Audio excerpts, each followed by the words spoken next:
Hello, everyone, and welcome back to the PACE webinar series presented by Benchmark Portal. I'm Bruce Belfiore, CEO of Benchmark Portal, and these monthly webinars are the fruit of our partnership with PACE that focuses on operational issues of importance to contact center managers. The topics were selected through a survey of PACE members and reflect the areas in which you said you wanted to hear the results of research and best practices.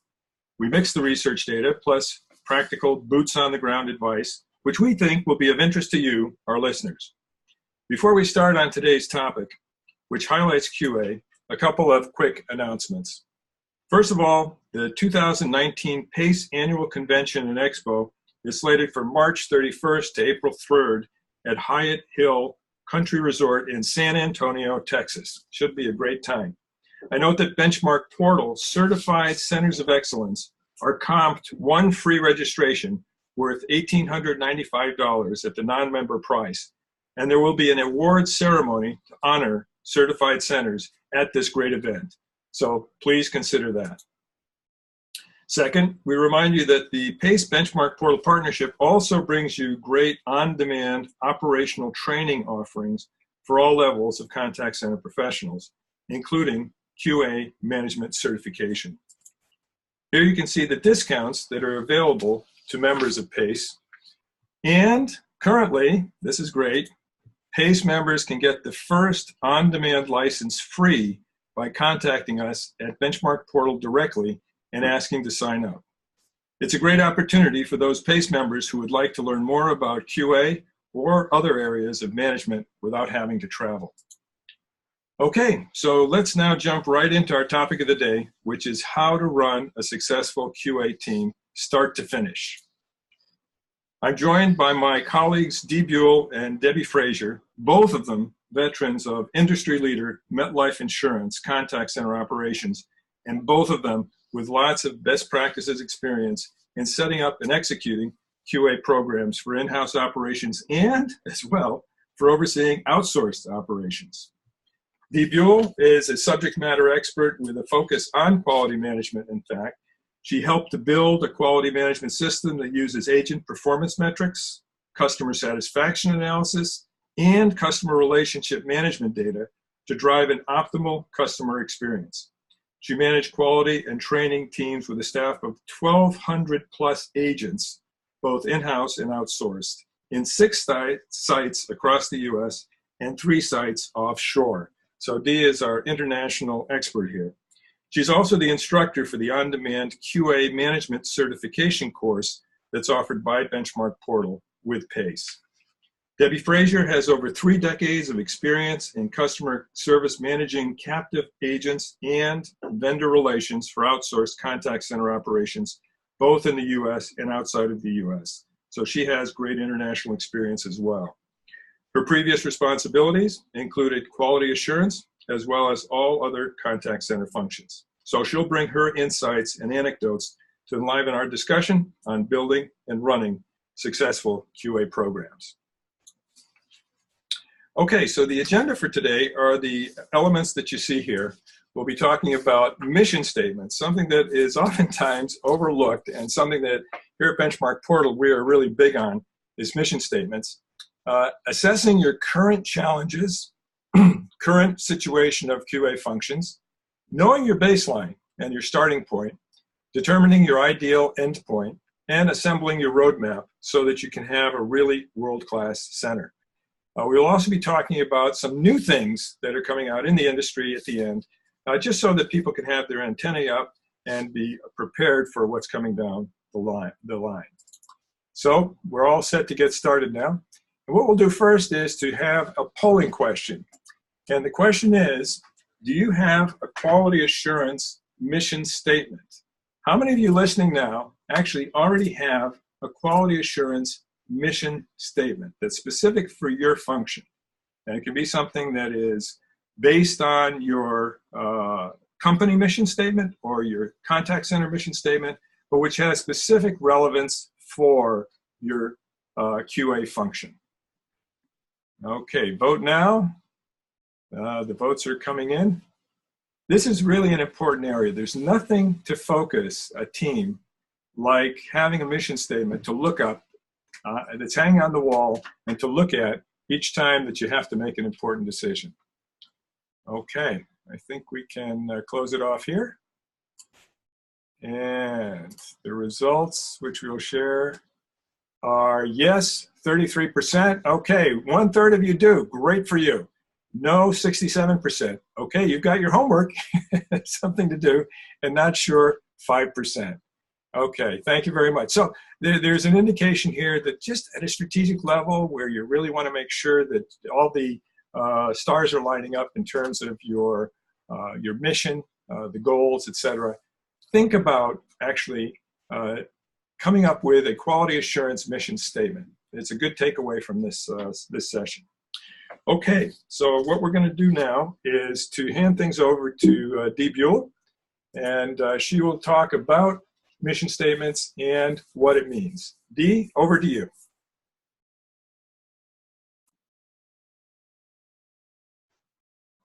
Hello, Dee. Okay, we may be having a little bit of a problem here. Let me ask. Can you hear me now? Yes, we can hear you now. Okay. Loud and clear. Okay, great. Okay. The results that we just received really doesn't surprise me. 67% said that you do not have a quality assurance mission statement. Most companies do, but they stop there. And it's very important, if you want to have a good quality program, that you create a mission statement that provides focus for your team. And I don't just mean your quality team. I'm talking about the agents that you are supporting.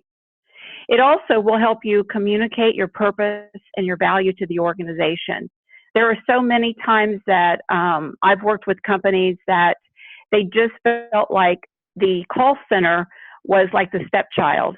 Well, the call center is a very, very important part of an organization, and it helps to bring recognition to the call center and show that contribution that you make. So it builds credibility. You know, you can go ahead and go on, Bruce. Yep.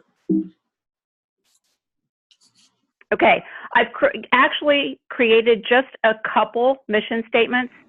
If you are in the service industry, here's one that would really show the value that you bring to the organization. We will monitor customer contacts to identify training needs and provide feedback for coaching. We will be a voice for our customers by sharing pain points that drive process improvements. This lets the other folks in the organization understand that the customer is very important and that you can provide feedback to them. But it also will help the agents realize that you're there to support them. You're not trying to be big brother and give them a bad monitor. You want to identify training needs and coach them to be the best that they can be. And then on the other side, if you are if you're monitoring sales, here is another one.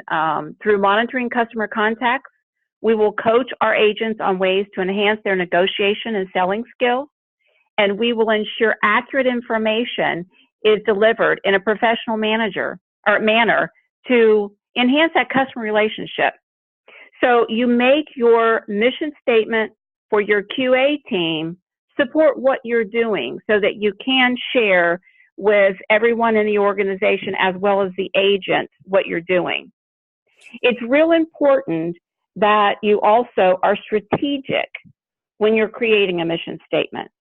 You want to make sure that you look at both the efficient side and the effective side of your company. You want to find ways to support the customer as well as the company. Another thing that a mission statement helps you with is to communicate results.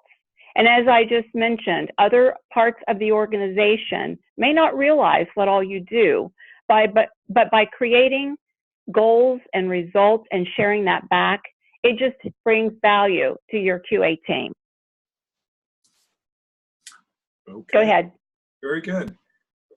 We have another polling question that we're going to talk about now, but I just wanted to underline what you just said because, you know, we really love the reference to communicating with other departments. We believe in building radial organizations, knocking down those silos, which I know, Dee, you're so good at doing, and reaching out to colleagues in other areas. So note to listeners, if you're not totally connected to your ops manager colleagues, your recruiting and hiring colleagues, your training colleagues, and your marketing team, and even your product development team, then you have some work to do. We'll be talking about that some more later. So you have to know exactly how you fit in optimally into your organization. Okay, so here's a question for everybody, and that is, are you currently satisfied with your QA processes? Please vote yes or no, and we'll give you the results in just a couple of seconds. So very important to know here whether you're satisfied with the processes. Okay, we have a little background noise coming in, so we might go mute when we're not talking. Okay, so we're going to end the poll there and share the results. And with that, I'll turn it back to you to talk more about it. Yeah, it looks like the responses, have we closed it yet? Yes, we have. So it's All over right. to you, Debbie. Great. Thanks, everyone. I'm Debbie, as Ruth mentioned. This isn't actually surprising at all as far as the results here. We had actually done a poll last year of our various customers and clients, and this is how ours came out, which ironically is almost identical to the voting that just occurred. So there is a lot of opportunity areas, obviously, within the quality assurance process. So hopefully as we go through some of these slides today, we'll be able to give you some tips that would move that more in the green than staying in the no side of things. I won't go into all of these as far as why you're not satisfied. The biggest one, obviously it speaks for itself here, is the process. And that can mean a lot of different things. Sometimes it can get overly complicated. Forms can be too long. You know, it's best usually to try and keep it simple and make sure you've communicated everything to the agents and the expectations. So some of the challenges, you want to move on to the next page? Yep. No quality program exists. This pretty much speaks for itself, but Dee and I both actually do a lot of visiting with clients and colleagues, and there are actually groups, even in this day and age, that either don't have a quality program at all, or there's one that is just kind of like not really documented, but kind of a process, but not really there. So this is obviously one of the biggest challenges. Another one, and I think many of you can probably relate to this, the supervisors are responsible for the quality program, meaning, as you can see, they're a little overwhelmed from that picture. Supervisors, their roles really should be spending time with their agents, at least 85–90% of their time. And not to say they're not as far as on the right side as far as monitoring those. However, when it becomes the reporting issues, the feedback, reports, everything else, they get kind of dragged into that, and it takes away from what their most important daily task is. So again, if they're responsible, it's okay as far as the monitoring, but try and keep them out of anything else that takes them away from their team. Then, going back to kind of my first point about no formal quality program, some out there actually do monitor, but they're not scored. And that's okay from time to time, but I think as far as the scoring goes, you really need to make sure you're providing feedback and make it consistent with the agents. Low volume of quality monitors. There's really not a right or wrong percentage here, to be honest. However, you need to make sure that how many monitors you're doing really does end up as far as with giving you valid statistics on what the information that you're looking for. So basically, what you're looking at for, be able to get enough data back so you can actually establish whether it be feedback to the agents or possibly looking for process improvements as well. Average is about, from what we see, and again, there's no right or wrong, is around 5 to 8 per agent per month, depending on your average handle time. On your average handle time, you may have calls that are 15 minutes long. So that obviously is going to change a volume of those that you look at versus if you have an average handle time of 2 minutes or less. So again, kind of weigh both of those when you're looking at volumes to make sure that you also look at your overall incoming volume of calls to see where that falls in comparison as well. And the last one, which we'll get into this in a little bit more detail towards the end of the presentation, but calibration sessions are probably one of the most important things you can actually do when especially if they're starting with a new form, starting a new contact center, you've just gone through some changes. So really calibrating with, and that could be with other supervisors, it could be with, if you're dealing with more than one site, it could be different sites, a lot of different ways, which I said, we'll touch on a little bit later as well. All right. The current QA function, as Bruce mentioned with the agenda, we kind of broke it down into different steps here. And obviously, the one, quality goals established and understood. And this also kind of reiterates making sure you have a goal of monitors to complete. So make sure as far as when you're establishing a goal, it's going to vary sometimes based on tenure, sometimes if they've moved into a different level possibly. Could be a lot of different things, but the main thing is make sure it's achievable. Obviously, if you have a high score of 99.9 or something, and that's an extreme example, but in that particular situation, you're not going to meet the goal. The other thing that's kind of important is that you account for, and I'll go back to my other statement there, how many monitors that you're doing to give you that information large enough to have a logical margin of error. The next one on here is another one of the current QA functions, making sure again that quality goals established and understood. Screen and audio are captured are the main thing here I want to point out. Not everyone has a system that does that, but I would highly encourage those of you that don't to make sure that you at least can get a screen capture on one or two of the monitors per agent, throughout the time frame, throughout the month. It really helps to have that screen because you can actually see their navigation skills and how they're working as far as they go. Hearing it is great, obviously the audio portion, but it is great to have the screen capture if it's possible for your group. Immediate feedback. This is another one that, again, it probably depends on the system that you're using, but the ideal situation would be to monitor a call. Normally you have your quality group doing that. They would input the information, and then the agent immediately could see. They would get a message on their system indicating it's ready for feedback. So that immediate feedback, I think as we all know, is very important, as well as getting that immediate feedback if they're making any kind of an error or something that they could be providing wrong information.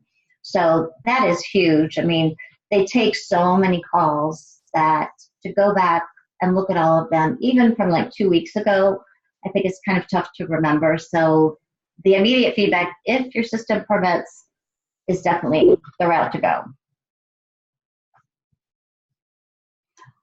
So on the current QA functions, as I said, establishing a goal and making sure the monitors, already touched on the screen and audio, immediate feedback, and then make sure you have a quality team that's in place and has clear roles. So what I mean by that, if you have a team established, this is what's expected of them. You may have a quality team that is large and might kind of hook in with other groups, so to speak, I guess. But their main goal is going to be quality, and it's something to be obviously documented and outlined, and to make sure what their role is versus possibly what you're having the supervisor doing. Debbie, one of the things there that I'd like to add is the clear roles you just mentioned, what they're really supposed to do. So many times if you do have a quality team, The other areas, especially like product development, they will pull them into focus groups and so forth, and make sure that their quality responsibilities are the most important ones done. Yeah, thank you, Dee. Very good point.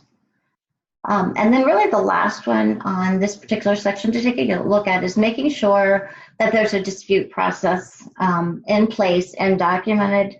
You need to allow the agent or supervisor to possibly dispute that. Make sure there's guidelines in there for not only responding back, but also as far as coming in from the agent or supervisor. Say, for instance, there was something they did not agree with. If you wait 3 weeks, 2 weeks, whatever, it becomes such a long length of time. It's best to get that in, say that you have to complete those within 2 to 3 days, business days, so you have a guideline, and then again, a guideline to follow for your supervisor or the management or the quality manager possibly to get back to you with the answer. So I think the thing to keep in mind here is if you look at it and you have too many disputes that are happening, it could be an issue possibly with the agent, but it could really be a process that you need to look at to clarify it a little bit better, whether that be in your knowledge tool or just making sure that you have the process documented. One of the things too, if I could put in here that I've heard from both you, Debbie, and from Dee is if your center has the capability of doing post-call surveys from customers, then you get that input from the customer directly. And when the customer is saying something that they liked or they did not like, then it becomes less of a dispute process because the customer is usually right. And where the agents tend to take umbrage is when they think they're being mistreated by a specific monitor. Do you have any further comments on that, Debbie or Dee? Nope, I'm good. It's just that it is extremely important. And, I would say many of the centers may not have the capability of doing customer surveys, but one of the things that I have seen some of my clients do is they will use the monitor forms themselves to call out to the customers and get their feedback. And that has done an amazing job when they start coaching, because then they have their procedures per se by the supervisor or the quality team. But then when they come back in with the customer's perspective, it really makes a difference as far as feedback and making the agent feel valued and a part of the organization. Yeah, definitely. Like I said, very important in that aspect as well. The next section we're going to jump into is know your baseline, have a starting point. So obviously you would need to create the form, but it's really good when you're creating that form not to just have maybe a supervisor or a quality supervisor or manager creating the form. It's best to involve all parties involved, including the agent or agents, to get their buy-in when completing that monitor form. You also need to look at the variations that you might need to have. Hopefully on the service side, you would just have one and not several different ones, but you also may have one for sales, email, chat, even outbound calls. So make sure that when you're establishing a form, you can probably make adjustments and make sure you're monitoring these other channels as well. And then usually it's a great idea to pilot the new form. So possibly 2 months, you could do a select group of individuals, a team, or really have everyone participate in the pilot. So that, I think, again, gives you a good agent buy-in, which is critical, as well as, making sure that the right information is there. So, like we said, agent involvement's key. Don't waste that opportunity for frontline insight, which is the Deb, another thing I would say there is have the agent monitor their own calls. If your calls are recorded, let them use the monitor form and score their own call using the new form. Again, that just gives them a better knowledge of how it all works. Yeah, that's a great idea. That's a really good point. It's almost like kind of a calibration with you and the agent sometimes, but that is an excellent point to have them, sometimes even just have them score the call and then the quality assurance team or supervisor and kind of compare those before you get into any kind of conversations or scoring of it. Right. And then, like I said, the pilot obviously is definitely a route that you need to go. I think it's probably more important with this particular goal as far as making sure it's piloted, because it is so very important, the quality to all parts of the business. Again, we need to make sure that management and clients possibly have approved the form. And when I say clients, that's for those of you that work with other organizations and you're taking calls for them. Not always, but most of the time they will ask for a copy of the monitor form and want to approve it before you make any formal changes to it. And then obviously from the management side, you want to make sure that everyone is involved and approve the form. You don't want to jump in and start something and then someone find out later that, you know, it wasn't right or you don't think it was complete enough. So important factors there on approving it. Making sure the next one is you have a reasonable quality goal. And I mentioned this a little bit earlier, so don't make it impossible to achieve. Like I gave the example before of the 99%. A couple things to keep in mind, you know, obviously when the trainees come out, they probably are going to have a different quality level. So that needs to be clarified. And the expectation really in moving even from level to level within customer service, a lot of times it's helpful to have goals established for those different positions. And then if you need to change it, that's okay on the monitor form. However, I would not get into changing it constantly. I've seen it before where in 6 months it might have changed 4 times, which really not only creates confusion at the time, but it also is very difficult when it comes to performance rating time if you've changed things that drastically throughout the year. And then really making sure that when you're in training, that your trainers are reviewing the monitor form up front. Even when they're taking mock calls or anything, it's always good to reinforce that monitor form. That's a perfect opportunity. But then also when they come out on the floor, because obviously they've learned so much in training, it's great to review that process with them, a one-on-one with their supervisor, just to make sure that, you know, they have a thorough understanding of it.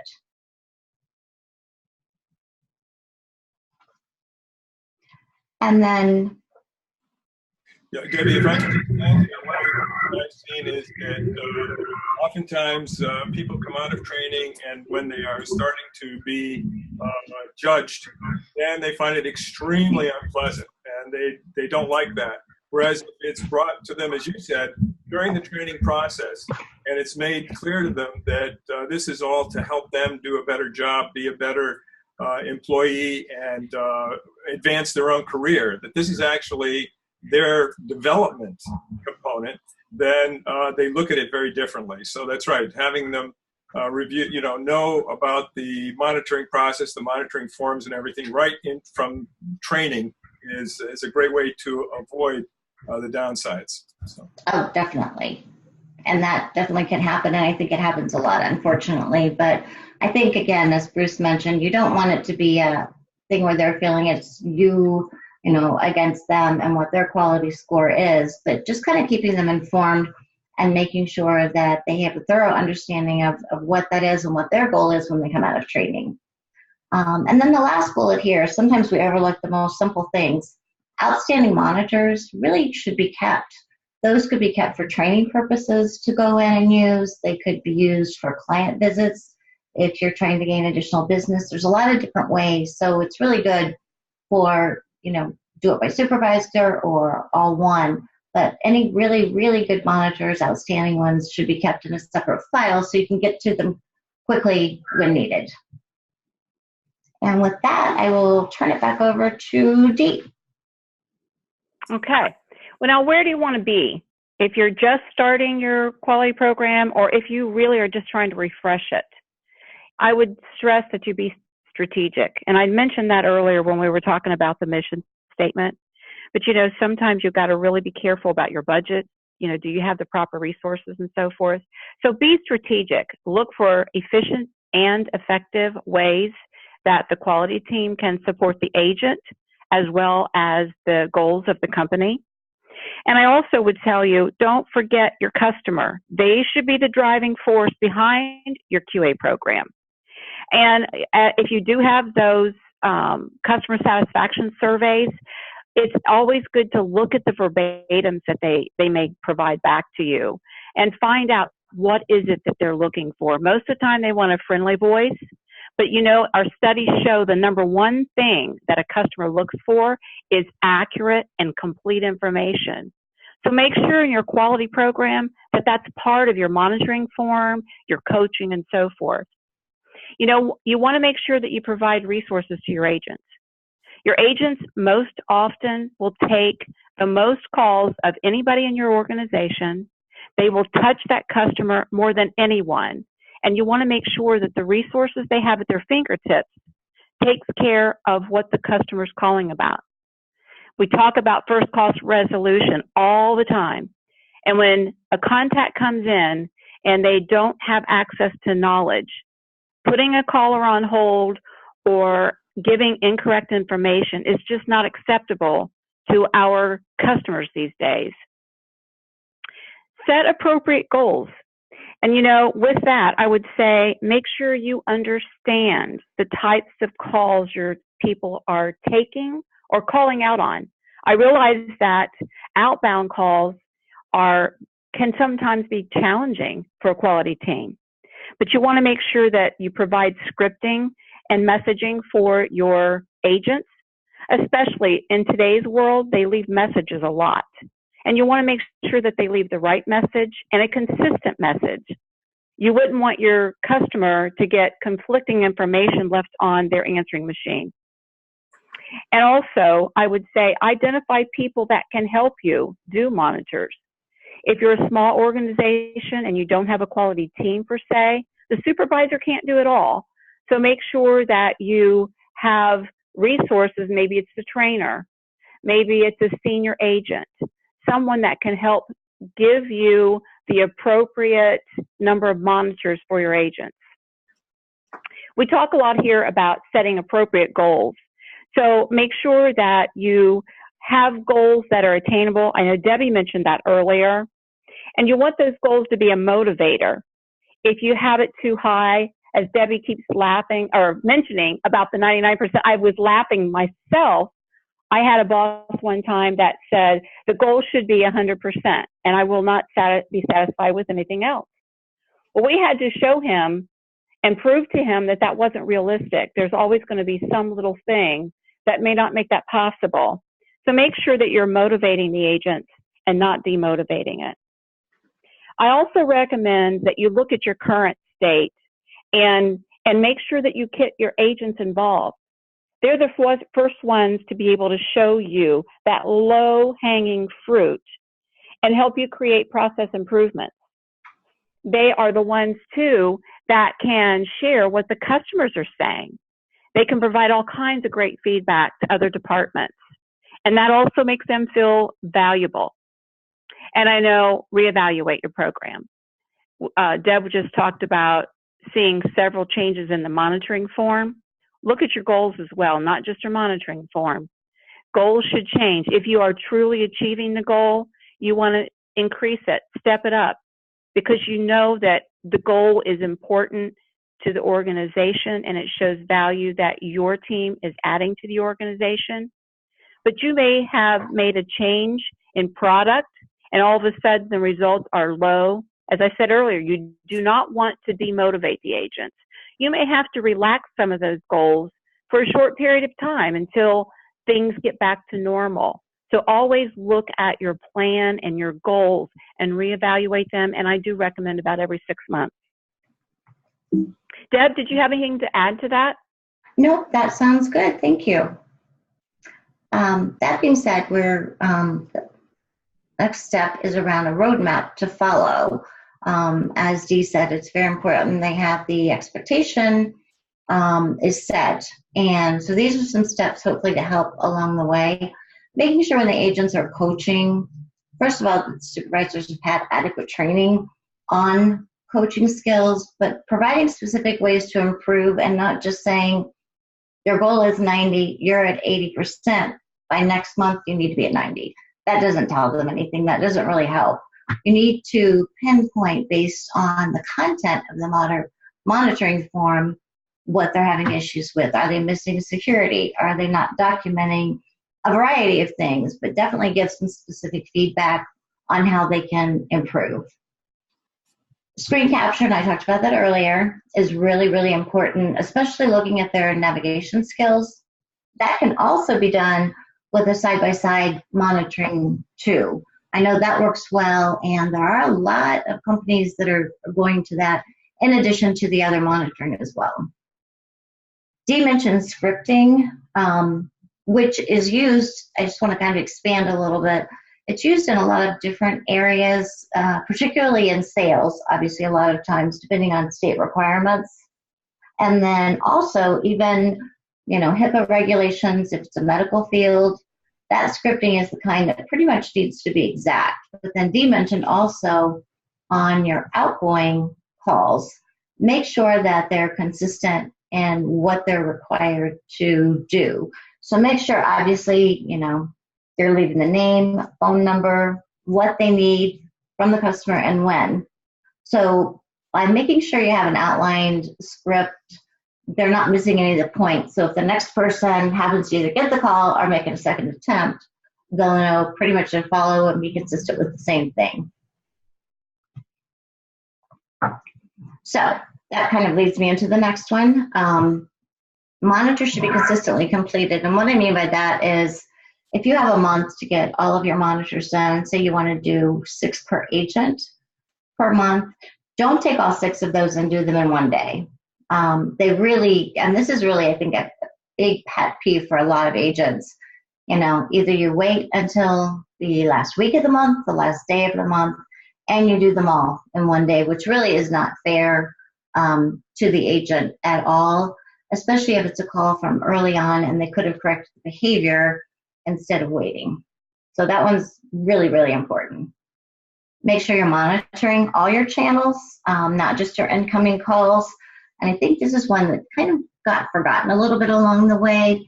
You should be monitoring your outgoing, monitor your chat, and your email. All of those should have a documented process in place, particularly since those channels are growing quite a bit right now. A lot of times companies have tried to take technical versus customer service and split those out and only monitor what is considered the technical part, which is following procedures, providing accurate information, and then let your customer satisfaction survey give you all of the data on the customer service side. Both of those are great, but I would also make sure that you're utilizing the monitor that you're looking at and evaluating both, not just the technical, but the customer service piece as well. And then last but not least, calibrations, which we touched on earlier a little bit, and I said I would expand some. I think we have a question in the next one. Yep, we do. So we're going to ask how many of you have calibration sessions now? Okay. I don't think we have a. I don't think we have a polling for that, do we? Actually, we don't. You're correct. That's okay. Question for it, so I'll just let you talk about it. Okay.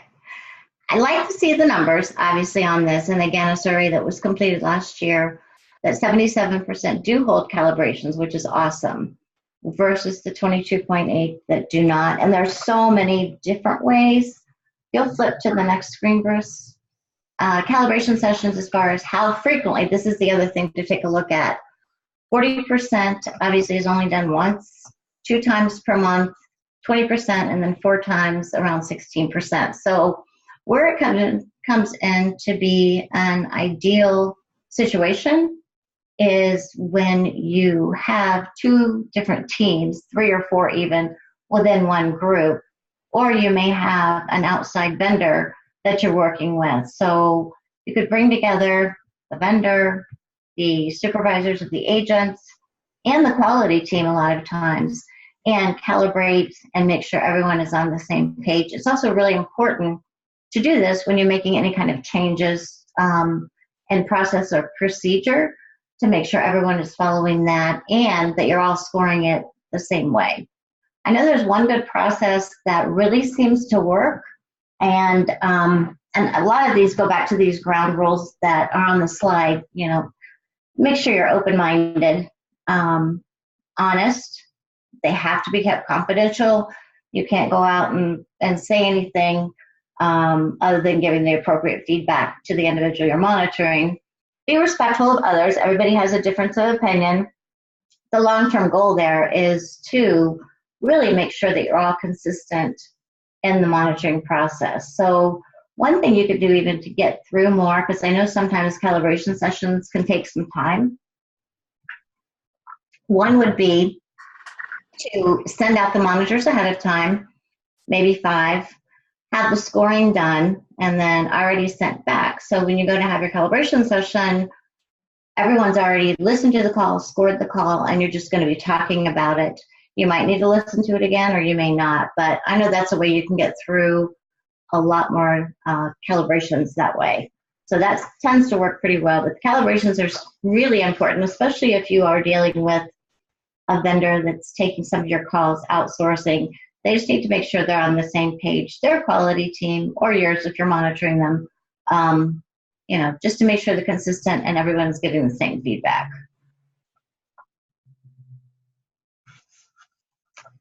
So on, I think we're good then as far as this one we like. Yeah, and it can be really, really true. QA can do calibration sessions if they want to. Can you pull it up just a little bit? Let me see. In this room, what I say goes. Yes. So, and unfortunately, that goes back to those bullet points that I just showed you. Sometimes you will get to a session and it can be brutal at times.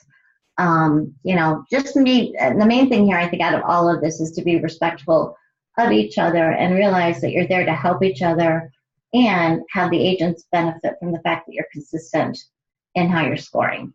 Yeah, those are so, I mean, you're really not trying to come out of that room having won. You're trying to come out of that room having the team together, so that right. they're, you know, doing a fair job for all of the agents and therefore ultimately a good job for all of the customers. So these are great points, Debbie. Very, very good. Thanks. Okay, thank you.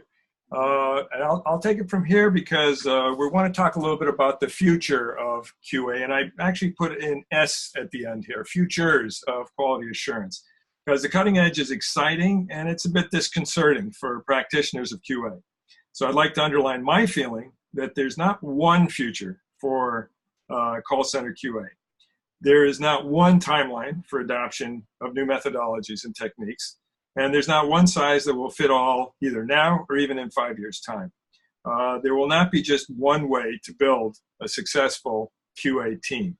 So what we have to do is be really good at our craft, really good at our trade, really good at understanding all of the pieces that Debbie and that Dee have been talking about, and then apply them as we go forward into the brave new world that we have in front of us. And it's there, you know, and some on this call may already be implementing these things, and most are not at this point, because there's a lot more talk than there is action, actually, in terms of doing the most advanced things on the human mind side and also on the technology side. So there are disruptive, exciting things that are brought by applied science and emerging technology coming down the pike. So I just like to address these so that we have, you know, a complete presentation really on this area. One of them is that you're getting a lot of folks who are dealing with this area who start with understanding the human brain and human emotions really well. And they're looking for more effective approaches in terms of the agent side. So this involves using the knowledge of the human brain and how to interpret things in their recruiting, in their screening tests, right? In training and incentivizing. So they're trying to optimize the selection of agents and as well optimize the utilization and the incentivizing of agents through knowledge of the human brain. A lot of that knowledge has been around for a while, But the way it's being applied now is more advanced than it ever has been for our industry. And some of you may be using these techniques and tools now, and probably many of you are not. And if you have want to continue conversations on this, please let us know. And also on the side of dealing with the customers or communicating with the customers, the understanding of the human brain is going to and is resulting in more efficient methods for serving and selling to customers. So this is really important as well. It's focused on how people make decisions, and especially how they make decisions they remain happy with. This is key for serving and selling, servicing and selling to our customers. You want them to buy, obviously, if you're on the sales side, but you want them to be happy with their purchase decision. So it's better to lose an opportunity than to have a bunch of unhappy customers who regret their buying decisions because you manipulated them into actually buying. So the focus will be on addressing objections and facing obstructions in a smart way, basically trying to take down barriers, not through trickery, but through an understanding of how the mind works in a way that will leave you with happy customers who are willing to come back for more. So this is a very exciting area. One of our colleagues actually has done quite a bit of research into this area, and you're going to be seeing more and more about it. But beware of those people who are trying to sell things that actually are manipulative and are going to result in some pretty unhappy things on Yelp and other social media. You're going to have to be very careful with this. You're going to have to be very smart about how you approach this, okay, with regard to QA. So the other thing, though, is the automation. So there's going to be a lot of more AI, big data, machine learning. There'll be the bots that listen to the calls alongside the agents, and they'll use AI to process all the components of the call and determine what components cause calls to end in success and what components spell failure. And they will even get into what kind of counterpart is the kind who will ending up with success or with failure, because not everybody's the same. There's different communication styles. There's different personality types. So as time goes on, the bots are going to get better and better at being able to figure out what basket the person on the other end of the line is. And the bots will be able to suggest to the agent better approaches based on big data and big database that will bring in better results. And eventually, the bots will be the Alexas and others that completely take care of the easier stuff. And so QA in that context is a whole different thing, isn't it? They'll have their own AI-driven QA that will be internal to the system, and that will basically obviate the need for what we do for those bots. But for the harder stuff, the bots will be able to recommend options to live agents, but the live agents will continue to be important. And in fact, they'll be dealing with the most important issues and therefore will be more important than ever. They won't disappear, but they'll deal with the more complex situations over time. So there's a lot of excitement here and a lot of trepidation for those of us who are lovers of the QA craft. And one of the things, too, to keep in mind is that it will require new team approaches as this new technology, these new approaches, this new way of thinking comes in. But those who get it right will be solidly grounded in the concepts of traditional QA. So down below, we've got a picture of somebody that Picasso painted when he was doing things in a more traditional way. Because his father insisted, just like we are insisting, that you really be grounded in the concepts of traditional QA. It's very important to do that, because those of us who are the QA Picassos will be able to see 360 degrees. We'll be able to understand the extra effects and impacts that these things have. And so our advice to you is, yes, as things go forward, be sure and be masters of your trade in the context of the new technology, the new approaches, the new understandings, but also be grounded in QA best practices. So that's a little bit of futurism for you. For some of you, you're already dabbling with it or may have it running on a regular basis. For the vast majority of people in the contact center world, this is still some years out. So, and why do we all do this? It's for the customer. Ultimately, we want to obviously have happy agents and happy people in our QA teams, but we want to have happy customers. And here's a little cartoon that I always get a kick out of, which is, your call is important to us. Please stay on the line until your call is no longer important to you. So, anyway, the customers are our number one priority, and they're the ones that we really want to work with.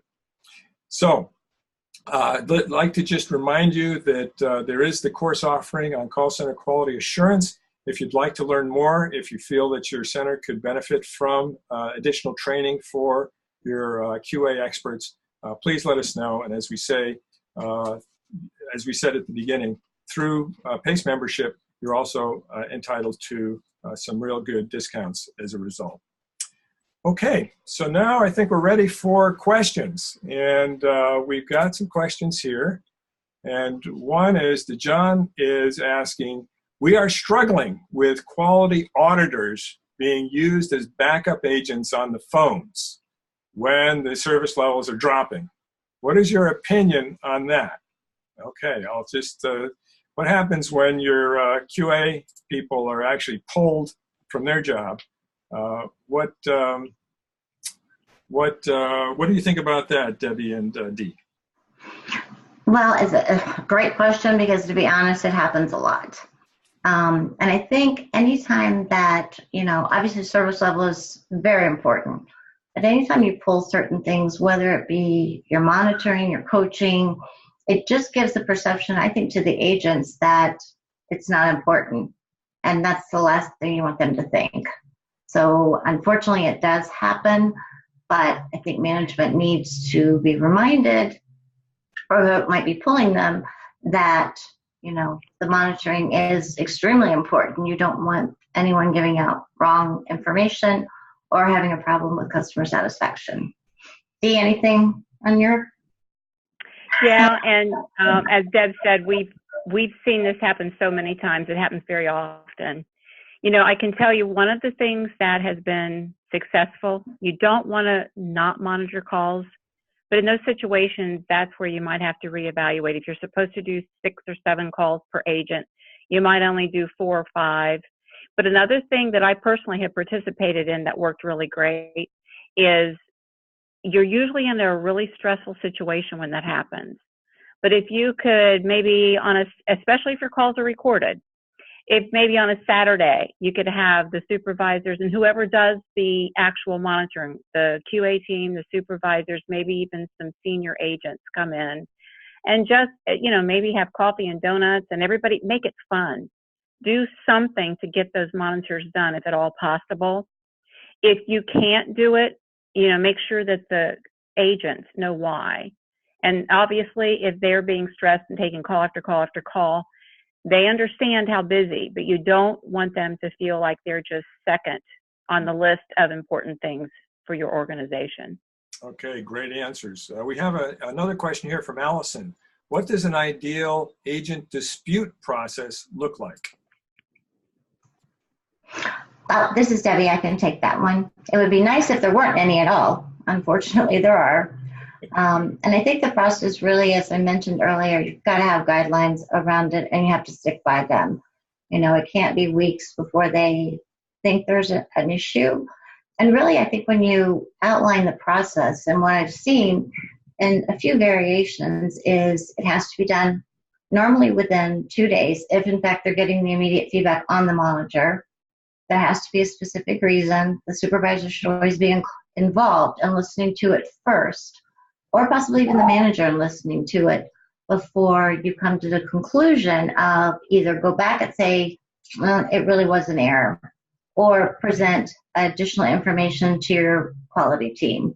I think sometimes we overcomplicate the process, but I think the biggest thing is making sure that the agent or supervisor disputes it right away. if they're going to, and that they get their feedback very quickly as well. Dee, anything else there? Yes. Another thing I can't stress enough is that you have procedures documented. One of the things I'm actually, as Bruce had indicated earlier, I teach the QA program for Benchmark Portal. One of the things I stress is you definitely have to have definition documents. And that definition document should share with the agent what the expectations are for particular calls. So when you do have a dispute, if you listen to the call, and the majority of the ones that I've had to get involved in, it's been more around behaviors. It's not been the actual process. So behaviors there, you really need to make sure that you listen to the call, the supervisor listens to it. If there is a dispute, they take it back to QA. QA, if they stand firm, sometimes you do have to get the senior leaders involved, and that's the ones I've been involved in. I would never say disregard the soft skills, but it doesn't hurt to give a mulligan sometimes. It is to take care of the agent's morale, but don't let them buy with it. Make sure you keep good records, because some people will push back every time. Yeah. One last thing that I know that I hear on occasion is you really have to avoid favoritism, and because that's the sort of thing that's just death in any center for any reason, and that can come through with the QA process as well. So be consistent, avoid favoritism. Okay, we have another question from Michael. You discussed screen capture. What is its use or application here? This is Debbie, and I think a lot of the screen capture, and again, when I mentioned having a limited number, probably because they do take a lot of space, I think a couple of things. One, especially being that you can see the navigation skills. And listening to a call, you really can't see what they're doing if you're not looking at it. So the biggest thing is, did it take them 5 different steps of going through 5 systems or a different knowledge tool, when they in fact could have gotten that answer in 2 screens as far as their systems to look at? I think the navigation is the biggest. Dee, anything else there? I just want to make sure that we've addressed his question. Sometimes we're not talking about screen capture like, just printing a copy of the screen. We're actually talking about technology that delivers the screens and the phone call to the person doing the monitoring. Mm-hmm.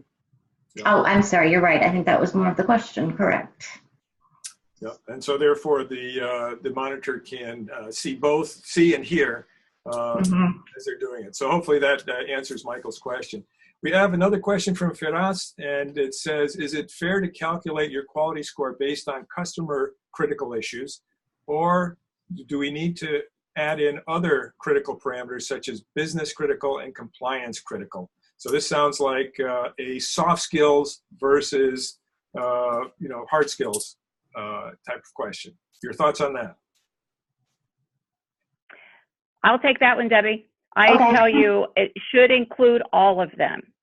But when you're doing your scoring, you should separate them out. You should do a monitor form that separates the soft skills, which could be considered the customer skills, then the technology portion or the procedural type portion. Make sure that the monitor form follows the flow of the call, and then separate them out so that as you're doing the coaching, you can coach them more focused on the areas of opportunity. But you should really take care of all of that on a monitoring form. Mm-hmm. Okay, very good. We have another question here from Cassandra, and who asks, our customer experience director advises us, the QA specialist, to jump in and take calls for a few hours a month in an effort to keep us fresh on the subject matter that we audit and monitor. What advice would you give us on what experience do you have with this process? Great question. Well, I can tell you, when I managed the call or the quality teams at MetLife, there were several of our product groups that required that. And I have to say, I supported it. Not only does it keep the quality analyst fresh with how to approach a situation, but it shows that they too are being held accountable for following procedures and so forth. So I think it is a good idea, but I wouldn't do it for very long because most of them have a very, very heavy workload, but maybe an hour, a month, or something of that nature is appropriate. Yeah, this is Debbie. I would agree with that. Really, it is because to keep their knowledge, but also I think to keep their level of empathy up. So they firsthand are seeing and feeling what it's like to have calls kind of constantly coming in at you. So definitely what Dee said, but I think making sure that they don't forget how it feels and taking calls every day either. Okay. And obviously, if your calls are recorded, I recommend that the supervisor of the QA group do some monitors on those individuals. It's not going to go against their scorecard more than likely because the volume is so low, but it's still good for coaching purposes. Right. Okay. We've got a number of questions that we'll have to answer afterwards. One, for instance, on speech analytics, which fits in with the last topic that I covered. But here's one with regard that says, one more question: what is the quality target that should be from a benchmark point of view? And this is something that we deal with every day. It's very exciting because you can actually bring those benchmark metrics that are going to make you more competitive right down to the agent level, set them as goals and make them as part of the process that Debbie and Dee talked about, and that have to do with, customer satisfaction, particularly when you have a system that can bring customer satisfaction surveys right down to the agent level, as well as first call resolution and those sorts of things. Any other thoughts on that, Debbie and Dee? Yeah. I would go back to some of our statements earlier, make sure that those targets are realistic, and look at them every 6 months or so. Perhaps you can raise them, and that's always a good thing. And I think the other thing here is don't try and jump from a 92 to a 95 all at once. Make sure that if you are changing your goal or increasing it, that it's done very gradually. Okay, very good. Deb, you just said something that I would like to speak to also. Okay. Anybody that will say their quality goal is 70% or better, I question that, because as a consumer, you would never be happy with that. So make sure that your goals are within the 90% range. Yeah. Okay, great insights, great thoughts, great slides. Thank you so much, Debbie, and thank you so much, Dee, for the expertise and the insights that you brought to us today. We really do appreciate it. Unfortunately, we're going to have to end there because of the time, but those who have asked questions and haven't received answers, here we will answer by text, and we thank you very much for your insights. Now, the one thing with regard to the text is that if you have to get out of the system, you may not get the text. In that case, please send me your question to brucebelfiore@benchmarkportal.com, and we'll be sure that it gets answered, okay? So I repeat that. If you have asked a question that hasn't been answered, we can only answer by text directly. Otherwise, we need you to ask the question to brucebelfiore@benchmarkportal.com. Thank you so much. Have a great day, and enjoy your careers as QA specialists. Signing off, this is Bruce Belfiore.